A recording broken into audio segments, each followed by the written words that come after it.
সাবেকি, জৌলুস ও আভিজাত্যে ভরা কৃষ্ণনগরে জগদ্ধাত্রী পুজো। কৃষ্ণনগরে হাজারো পুজোর ভিড়ে সে পুজো আজও স্বতন্ত্র।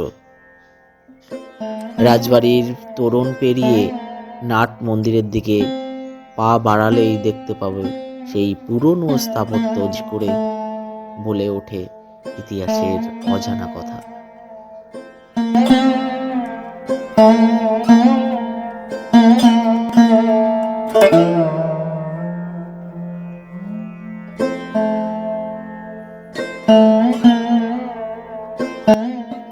মহারাজ কৃষ্ণচন্দ্রের হাত ধরেই শুরু হয় বাংলার এই জগদ্ধাত্রী পূজা।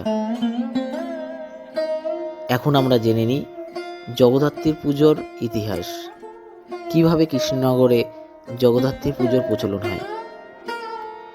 প্রচলিত কাহিনী অনুসারে জানা যায় 1754 সালে নবাব আলীবর্দী খানকে সেবার রাজকর দিতে না পারায় কারাগারে বন্দী হতে হয়েছিল কৃষ্ণচন্দ্র রায়কে। যখন কারাগার থেকে তিনি মুক্ত হয়েছিলেন তখন দুর্গোৎসব প্রায় শেষ। নৌকো কৃষ্ণনগর থেকে ফেরার পথে রাজা বুঝলেন সেদিন বিজয়া দশমী।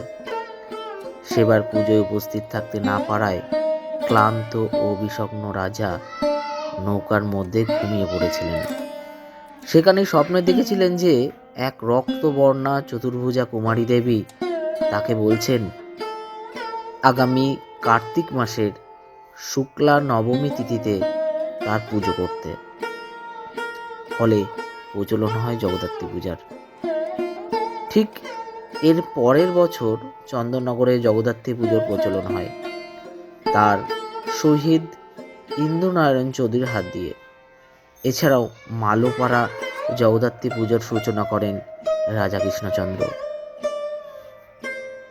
এইভাবেই রাজা কৃষ্ণচন্দ্রের হাত ধরেই কৃষ্ণনগরে জগদ্ধাত্রী পুজোর প্রচলন হয়।